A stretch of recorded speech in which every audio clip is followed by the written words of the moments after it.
বাসার নিচতলায় বাথরুমে লুকিয়েছিল শোভা খালার পরিবার।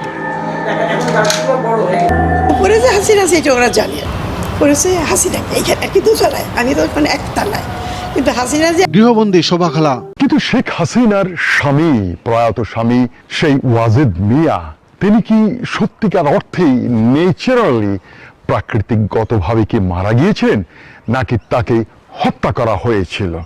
2009 সনে শেখ হাসিনার সেই স্বামী একজন পরিমণি বিজ্ঞানী, পরিমণি বিজ্ঞানী না, আমার পরিমণি নামটা সবসময় আসছে, পরমাণু বিজ্ঞানী ওয়াজেদ মিয়া তিনি দেহত্যাগ করেন, অর্থাৎ মারা যান। ইন্না লিল্লাহি ওয়া ইন্না ইলাইহি রাজিউন। একটা বিষয় আপনারা কিন্তু অনেকেই জানেন না, রাজনীতির মাঠ কত নোংরা। শেখ হাসিনা এবং ওয়াজেদের সাথে, আমি ওয়াজেদ মিয়া পুরো নামটা না বলে আমি বলবো ওয়াজেদ, তাদের কিন্তু বৈবাহিক দ্বন্দ্ব অনেক দিনেরই ছিল। তিনি কিন্তু শেখ হাসিনার যে ঘন ঘন মিথ্যা কথা বলতে বানিয়ে। আসসালামু আলাইকুম প্রিয় দর্শক শ্রোতা, শেখ হাসিনা তার স্বামী ওয়াজেদকে নিজ হাতে গলা টিপে হত্যা করেছেন। ভয়ঙ্কর তথ্য দিলেন শোভা খালা, বিশ্লেষণ করলেন বনিয়ামিন। শেখ হাসিনা যে কত স্বৈরাচার তা আমরা জানি, কিন্তু সে যে একজন নরপিশাচ তা কিন্তু জানি না।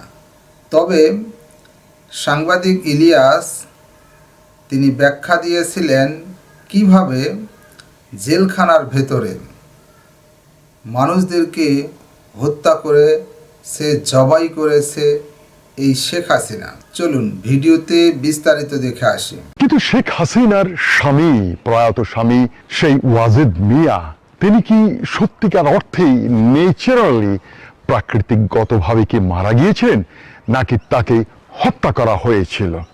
2009 সনে শেখ হাসিনার সেই স্বামী একজন পরিমণি বিজ্ঞানী, পরিমণি বিজ্ঞানী না, আমার পরিমণি নামটা সবসময় আসছে, পরমাণু বিজ্ঞানী ওয়াজেদ মিয়া তিনি দেহত্যাগ করেন, অর্থাৎ মারা যান। ইন্না লিল্লাহি ওয়া ইন্না ইলাইহি রাজিউন।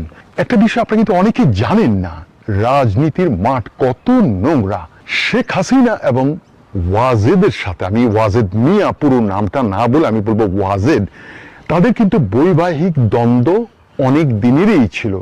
তিনি কিন্তু শেখ হাসিনার যে ঘন ঘন মিথ্যা কথা বলতো এবং বানিয়ে বাজে কথা বলতো, এবং মুখ খুব খারাপ, কিন্তু শেখ হাসিনার খুব খারাপ ছিল। ওয়াজেদ মিয়া সেই পরিমণি বিজ্ঞানী, পরমাণু বিজ্ঞানী, তিনি কিন্তু এটা পছন্দ করতেন না। ধীরে ধীরে তাদের দাম্পত্য জীবনটা দুইটা রেল লাইনের মতো না, রেল লাইন যখন বিগড়ে যায় না, তখন রেল চলে না, ধপাস করে মাঝখানে ঢুকে যায়, সেইভাবে তাদের অবস্থা চলছিল। বাংলাদেশের প্রধানমন্ত্রী শেখ হাসিনা কিন্তু এখন বিধবা। 1967 সনে তার বিয়ে হয়েছিল এবং 2009 সনে তিনি বিধবা হয়েছেন। প্রিয় বন্ধুরা, এই বিধবা তিনি কি ন্যাচারালি হয়েছেন, নাকি আনন্যাচারাল ওয়ে পরিকল্পিতভাবে তিনি বিধবা হয়েছিলেন, সেই বিষয়টা আমি আপনাদের কাছে কিছুদিনের মধ্যেই আমি প্রকাশ করব। প্রিয় বন্ধুরা, তার স্বামী ওয়াজেদ মিয়া একজন পরিমণি বিজ্ঞানী ছিলেন। পরিমণি না, পরিমণি কেন বলছি, পরমাণু বিজ্ঞানী ছিলেন। সেই পরমাণু বিজ্ঞানী তিনি মারা গেছেন 2009 সনে। তখন শেখ হাসিনা কিন্তু চূড়ান্ত ক্ষমতায়। একটা বিষয় আপনারা অনেকেই জানেন, শেখ হাসিনার সংসার কিন্তু কখনোই সুখের ছিল না। শেখ হাসিনা এবং ওয়াজেদের দাম্পত্য জীবন, সেই যখনই শেখ হাসিনা রাজনীতিতে নামলেন, তারপরেই আস্তে আস্তে, আমি যেটা বলবো আহিস্তা তাদের এই বৈবাহিক জীবনে তাদের চিড় ধরে, এবং তারা পরস্পরকে কখনো বিছানায় সহজে পেতেন না, কারণ শেখ হাসিনা সবসময় রাজনীতির বিষয় নিয়ে সবসময় ব্যস্ত ছিলেন। আর তাছাড়া ওয়াজেদ, অর্থাৎ প্রয়াত ওয়াজেদ যে পরিমণি বিজ্ঞানী, আমি বারবার কেন পরিমণি বলছি, কারণ এই পরিমণিই ছিল শেখ হাসিনার একমাত্র কন্যা, পুতুলের বিয়ে ভাঙ্গার শেষ কারণ। এরা হচ্ছে রাজনৈতিক ক্ষেত্রে ব্যবহৃত কিট বেশ্যা। এই পারমাণবিক বিজ্ঞানী ওয়াজেদ সাহেবের সাথে শেখ হাসিনার যে দ্বন্দ্বটা, সেই দ্বন্দ্বটার কারণ হচ্ছে পার্সোনালিটি কনফ্লিক্ট। অনেকে কিন্তু নানা রকম কথা বলে থাকেন যে শেখ হাসিনার চরিত্রের দোষ ছিল, ব্যক্তিগত চরিত্র দোষ ছিল। কথা ঠিক না, কিন্তু that was not correct. Sheikh হাসিনার ব্যক্তিগত চরিত্র যেটা আমি বলবো, এটাকে ব্যক্তিগত চরিত্র, আমি এটাকে বলবো বিছানা চরিত্র। শেখ হাসিনার বিছানা চরিত্র কিন্তু ভালোই ছিল, শি ইজ গুড সেই দিকে। তবে তিনি যেভাবে ঘন ঘন মিথ্যা কথা বলতেন এবং ঝগড়াট এবং বাজে খারাপ ব্যবহার করতেন, যে শব্দগুলো ব্যবহার করতেন, ওয়াজেদ সেটা পছন্দ করতো না।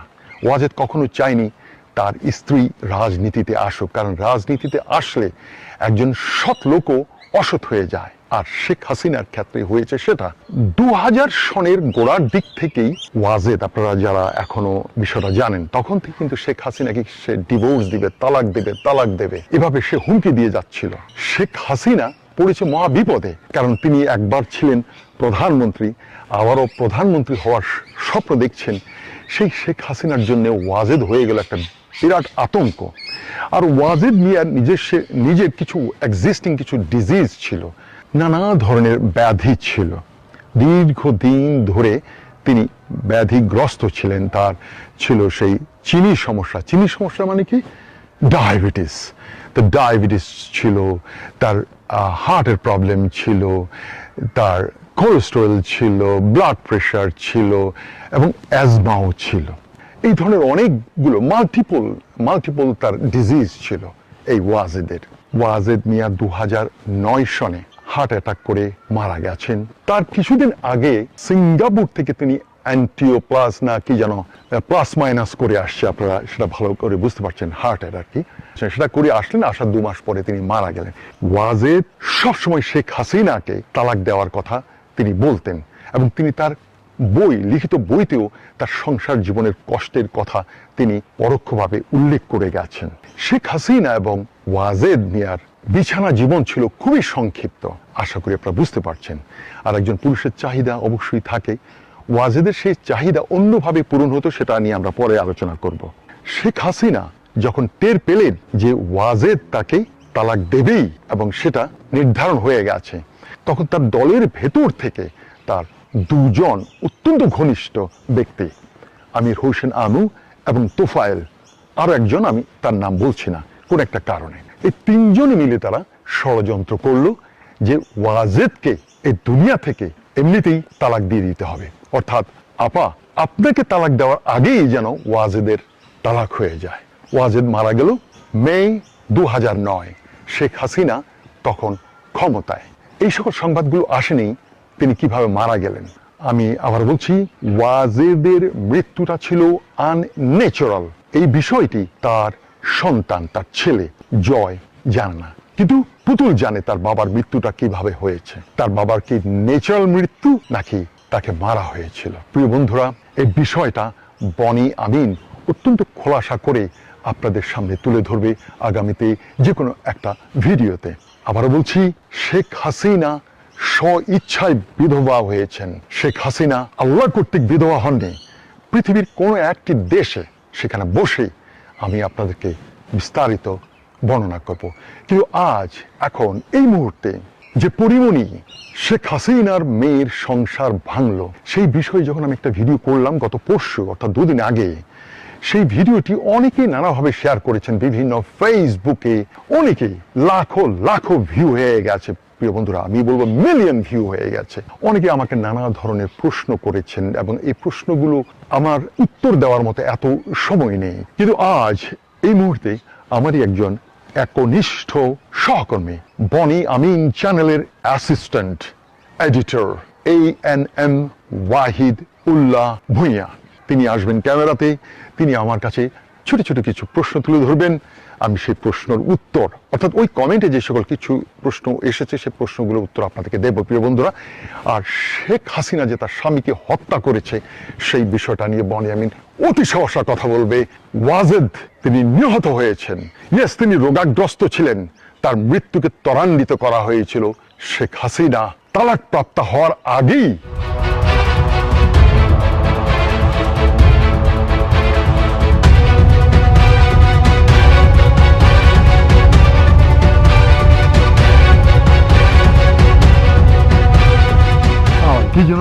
প্রশ্ন আছে তোমার কি?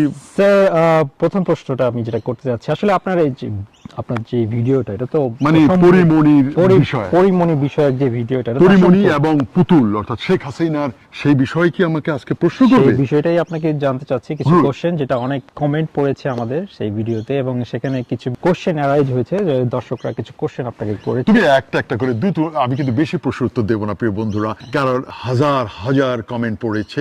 এই সকল প্রশ্নের উত্তর দিতে গেলে আমার পুরো দিনটাই মাটি হয়ে যাবে। আবার আগামী পরশু আমি থাকবো মালয়েশিয়াতে প্রিয় বন্ধুরা, অর্থাৎ 25 সেপ্টেম্বর বনি আমিন ইসরায়েলের উদ্দেশ্যে মালয়েশিয়া, ইন্ডিয়া, UAE অর্থাৎ দুবাই এন্ড দেন ইসরায়েল। তো আমি এখনো কিন্তু আমার বাক্স, পেট্রা, ব্যাগ কিছু গোছানো হয়নি। আমার কি এত প্রশ্ন উত্তর দেওয়ার সময় আছে কি? কোনো সময় নেই স্যার, তবু যে আপনি যে সময় করে এই কোশ্চেন, কিছু কোশ্চেনে আচ্ছা বলো। স্যার প্রথম কোশ্চেনটা ছিল যে এই যে শেখ হাসিনার বিআই সম্বন্ধে আপনি যে বলেছিলেন, ওই যে ইঞ্জিনিয়ার অন্ধকার মোশাররফ হোসেন, আচ্ছা এই যে তাকে এবং তার ফ্যামিলি মেম্বারদের যে তাকে হেনস্থা করা হয়েছিল, এই বিষয়টা যদি আপনি একটু বলেন যে কেন করা হয়েছিল। একটা বিষয় আপনারা অনেকে বলেছেন যে উনি করাপ্টেড ছিল, উনি দুর্নীতি করেছেন, তার ভাই চাঁদাবাজি করেছে, অন্ধকার সে ফরিদপুরে, বৃহত্তর ফরিদপুরে ত্রাসের রাজত্ব করেছে। শেখ হাসিনা বা তার অ্যাডমিনিস্ট্রেশন সেজন্যই তাকে রাজনীতি থেকে বহিষ্কার করেছে, গৃহবন্দী করেছে, না অনেক কিছুই করেছে। এই অন্ধকার মোশাররফ হোসেন সে কি নতুন করে দুর্নীতিবাজ হয়েছে নাকি? সে কি আগে কি দুর্নীতি করতো না? সে কি আগে চুরি করেনি? তার কি যে সিস্টেমেটিক এই যে চুরিটা, সেটা একদিনের ছিল না, অনেক দিন ধরে ছিল। বাট তখন কেন? তখন বিকজ অফ শেখ হাসিনা ভাবলো যে আমার মেয়ে পুতুল যখন তোমার বাড়িতে সুখের ঘর করতে পারলো না, তোমার ছেলে সেই অন্ধকার মিতু মশরুর হোসাইন মিতু যখন আমার মেয়েকে এইভাবে প্রতারিত করলো, তোমাদের সাথে যখন আমার যে বেআইনের সম্পর্কটা চলে যাচ্ছে, তখন তোমাকে আমার একটা শাস্তি দিতে হবে। অর্থাৎ ছেলের জন্য বাবা শাস্তি ভোগ করলো, পুরো পরিবার শাস্তি পেয়েছে। ইয়েস অর্থাৎ আপনারা অনেকে বলেন যে না মোশাররফ এমনি দুর্নীতিবাজ ছিল, চোর ছিল, ডাকাত ছিল। ব্যাপারটা তো আমি একই কথা আবারও বলছি, সে কি নতুন করে ডাকাত হয়েছে নাকি? সে নতুন করে কি অপরাধী হয়েছে নাকি? সে তো সবসময় অপরাধী ছিল। পুতুলের কারণে ফরিদপুরের অনেক শীর্ষস্থানীয় ছাত্রলীগ নেতারাও জেলে ঢুকে গেছে। তারা কি হুন্ডি ব্যবসা, ডলার ব্যবসা, বিদেশে টাকা পাচার করা, এই বিষয়টা কি নতুন করছিল নাকি? প্রতিশোধের আগুনে পুড়ে ওরা ছারখার হয়ে গেছে। ওরা সবসময় চরিত্রহীন ছিল। তো এটা কি বলা যায় না স্যার, এটা শেখ হাসিনার একটা রাজনৈতিক প্রতিহিংসার একটা শিকার? খন্দকার মোশাররফ কিন্তু সবসময় দুর্নীতিবাজ ছিল, তার বাবা রাজাকার ছিল, দাদা রাজাকার ছিল, এই বিষয় নিয়ে আমি আলোচনা করব না। শেখ হাসিনা বরাবরই রাজাকার পরিবেষ্টিত ছিল, এবং শেখ হাসিনা যারা রাজাকার, যারা রাষ্ট্রবিরোধী কাজ করেছিল, যারা সেই শেখ মুজিবকে যারা হত্যা করেছে, তাদেরকে সে প্রতিস্থাপিত করেছে, রিহ্যাবিলিট করেছে। এটা কিন্তু সবাই জানে। স্যার এটা কি রাজনৈতিক উদ্দেশ্য প্রণোদিত? অবশ্যই রাজনৈতিক উদ্দেশ্য প্রণোদিত। এটাকে বলবো যে মেয়ের ঘর যখন ভাঙলো, তখন মেয়ের শ্বশুরকে, মেয়ের চাচা শ্বশুরকে, মিতুর আরো কোনো আত্মীয় স্বজন, মিতু বলতে শেখ হাসিনার জামাতা, মেয়ের প্রথম স্বামী, দ্বিতীয় স্বামী অলরেডি যেটা আছে এটা গোপন, এটা বিষয়ে আপনারা জানেন, অলরেডি আমি আমার ফেসবুকে দিয়েছি। তো প্রথম স্বামী যে মিতু এখন কিন্তু দুবাইতে জেলে আছে, সেইটাও কিন্তু রাজনৈতিক চক্রান্ত করে তাকে জেলে ঢুকিয়ে দেওয়া হলো। পুতুলের স্বামী কি নতুন দুর্নীতিবাজ নাকি? আদম ব্যবসা, হুন্ডি ব্যবসা থেকে নারী ব্যবসা, এই খুব বিরাট ব্যাপার। কিন্তু রাজনীতিতে নারীর ভূমিকা সবসময়ই ছিল, তবে যেন এই গত 14-15 বছর এটা একেবারে প্রকাশ্য হয়ে গেল। মুমতাজ যেই আপনাদের চর্বি সুন্দরী, আমি ওকে সুন্দর বলবো, কেনা পেতে চায় ওকে, বনি আমিনও হয়তো ওকে পেতে চেয়েছিল। চর্বি সুন্দরী সেই সাংসদ মুমতাজ শিল্পী, সে একজন রাজনৈতিক ভাবে ব্যবহৃত রাজনৈতিক অঙ্গনের একজন বেশ্যা। তারপরে অনেকে এসেছে, আপনি দেখুন সুবর্ণা মুস্তফা, তিনি কিন্তু স্বঘোষিতই কিন্তু একজন পিম্প। আগে নিজেই ব্যবসা করতেন, এখন তিনি সাপ্লায়ার হিসেবে ব্যবসা করছেন। আরেকজনের কথা মনে পড়ছে স্যার, স্বামী কাউসার, আপনি যে প্রায় বলেন। স্বামী খাই ছাড়, খেয়ে ছেড়ে দেওয়াকে বলে স্বামী খাই ছাড়, স্বামী কাইসার। স্বামী কাইসার অর্থাৎ স্বামী খেয়ে খেয়ে ছেড়ে দেওয়াকে সেটাকে বলা হয় স্বামী খাই ছাড়। এরাও কিন্তু আওয়ামী লীগেরই সৃষ্ট রাজনৈতিক নেতাদের যৌন তৃপ্তি মেটানো বেশ্যা। তো আমি যদি এখন এই বেশ্যাদের লিস্ট আমি যদি একে একে যদি বলতে থাকি, সেটাই লিস্ট তো অনেক বড় হয়ে যাবে। আপনারা শুধু বলেন যে শুধু কি পরিমণি, শুধু কি শাবনূর, না, আমি আপনার অনেক আছে। আমি সেই মৌসুমীর কথা বললাম, পরিমণির কথা বললাম, শাবনূরের কথা বললাম। আমি এভাবে বলতে গেলে তো তাহলে আমার ভিডিও অহেতুক লম্বা হয়ে যাবে। তো এতগুলো লোকের নাম, আপনি কম্বল থেকে যখন লোম বাজবেন, যেটাকে হিন্দিতে বলে বল, सैलून यूनिसेक्स सैलून। আচ্ছা, ইউনিসেক্স বাল কাটাতা হয়, বাল यस यस ऑफ कोर्स। প্রিয় বন্ধুরা দেখুন, এই সেলুনে কাজ করে, চুল কাটে। আমরা বাংলায় বলি চুল, আর আমি যদি চুল বলতাম ও কিছুই বুঝতো না। আমি যখন বাল বললাম, এই ছেলেটা বাল কাটে আর মেয়েটা একটা ইন্স্যুরেন্স কোম্পানিতে কাজ করে। এই বল তুলতে তুলতে ওই বালের আর কম্বল থাকবে না, হিন্দিতে বলে বল। বাংলাদেশে যে পার্লামেন্ট বা মন্ত্রীর ভেতরে, তাদের মধ্যে কি দুর্নীতি নেই? 95% এরা দুর্নীতিবাজ। শেখ হাসিনা কি চাইলে সেখান থেকে ওই যে বল, না বাল তো আবার অন্য শব্দ, বাংলাদেশ আওয়ামী লীগ BAL, তো একই কম্বল থেকে যদি এই বালগুলো বাছাই করা হয়, কম্বল আর কিছু থাকে না। বাল মানে বাংলায় বলে চুল। হ্যাঁ স্যার, আপনি এত ইনফরমেশন, আমাদের দর্শকদের প্রশ্ন হচ্ছে যে আপনি এত ইনফরমেশন কিভাবে পান? How do you know this? প্রিয় বন্ধুরা, এটা অত্যন্ত সিক্রেট, অত্যন্ত গোপন। এবং এই তথ্যগুলি কি বনিমিন এখন জানে, এখন শুনছে? না না না, এগুলো অনেক আগেই আমি জানতাম। একটা জিনিস আপনাদেরকে বলি, রাজনীতি যে কত নোংরা। রাজনীতিতে আপনার বাবা মা ভাই বোন কাউকে কিন্তু ছাড়া হয় না। আপনি ভারতের, আমি আপনাকে দূরের কোনো সিনেমা দেখার জন্য বলবো, আপনাকে বলবো না যে আপনি স্প্যানিশ সিনেমা দেখুন অথবা আপনি ইংলিশ হলিউডের সিনেমা দেখুন, দরকার নেই। বর্তমান এই রাজনৈতিক সমাজকে নিয়ে ভারতে প্রায় সময় কিন্তু বিভিন্ন সিনেমা হয়ে থাকে। আমি দুটো সিনেমা শুধু আপনাদেরকে রিকমেন্ড করবো। একটা হচ্ছে, নামই হচ্ছে রাজনীতি। রাজনীতিতে যে এই যে নেত্রীদেরকে দেখছেন, ওরা কিভাবে দেহদান করে করে উপরে উঠে আসছে রাজনীতি নামে, সেই সিনেমাটা দেখলে আপনি পরিষ্কার হয়ে যান। আরেকটা সিনেমা, শেখ হাসিনার স্বামী ওয়াজেদ কি আসলে ন্যাচারালি মারা গিয়েছেন, নাকি তার মৃত্যুটাকে ত্বরান্বিত করা হয়েছে, সেটা যদি আপনি বলিউডের আরেকটি বিখ্যাত সিনেমা, নাম হচ্ছে ম্যাডাম চিফ মিনিস্টার। আমি আবার বলছি, ম্যাডাম চিফ মিনিস্টার। অনেক সুন্দর ছবি স্যার, অনেক সুন্দর। এবং সেটা দেখার পরে আমি যে ওয়াজেদের মৃত্যুটাকে কিভাবে ত্বরান্বিত করা হয়েছে এবং কেন করা হয়েছে, ওই সিনেমাটা দেখার পরেই আপনি বুঝতে পারবেন যে বনি আমিন তার এতদিনের 14 বছরের জমানো এই গোপন কথাটা আমি বললাম, সেই কথার সাথে মিলিয়ে আপনি দেখবেন। আবার বলে রাখছি, সিনেমার নাম হচ্ছে ম্যাডাম চিফ মিনিস্টার। দেখে নেবেন প্রিয় বন্ধুরা। তো স্যার, আপনি যেভাবে জানছেন, তো বাংলাদেশের সাংবাদিকরা কি এগুলো জানে না? না, ওদের মুখের মধ্যে জিপার লাগানো আছে। গার্মেন্টসে এখন অতিরিক্ত জিপার তৈরি করে না, ওই জিপারগুলো এখান থেকে জিপারটা নিয়ে ওদের প্রত্যেকটা সাংবাদিক এখানে জিপার লাগিয়ে দেওয়া হয়েছে। ওরা অনেকেই জানে, শুধু কি বনি আমিন, কিন্তু সেটা তারা বলতে সাহস পাচ্ছে না। সত্য প্রকাশে ভীত। প্রিয় বন্ধুরা, বাংলাদেশের সমাজ ব্যবস্থা এমন, ক্রেতা বিক্রেতাকে বিশ্বাস করে না, বিক্রেতা ক্রেতাকে বিশ্বাস করে না। স্বাধীন মত প্রকাশের নামে অনেক সাংবাদিকরাও অতীতে অনেক বাজে কাজ করেছেন। সাংবাদিকরাও কিন্তু অনেক কম না, কিন্তু রাজনীতির ময়দানে বেশ্যাবৃত্তি, সংবাদের লাইনেও কিন্তু প্রচুর বেশ্যাবৃত্তি হয়ে থাকে এবং মারাত্মক। এদের বিষয় নিয়ে ঘাটতে গেলে, ওই যে বললাম না, আমি যদি কম্বলের বল বাঁচতে যাই, একটা করে বাল তুলতে কম্বাল না, তাহলে এটা কম্বল হবে, পুরো কম্বালই সাফ হয়ে যাবে। আসলে কম্বলটা হয়েছে যেহেতু বাল দিয়ে করা হয়, তো কম্বাল, বাংলায় বলা হয় কম্বল। আর কিছু বলবে? না স্যার, থ্যাংক ইউ। আপনি যে মূল্যবান সময় দিয়েছেন, আপনারা আমাদেরকে এই কোশ্চেনগুলোর অ্যান্সার করেছেন, থ্যাংক ইউ। আজ তাহলে ছাড়ি। This is Boni Amin from Sydney, Australia. Thank you very much. Bye. দর্শক শ্রোতা, এই বিষয়ে আপনার মতামত থাকলে লিখতে পারেন কমেন্ট বক্সে আপনার মতামত।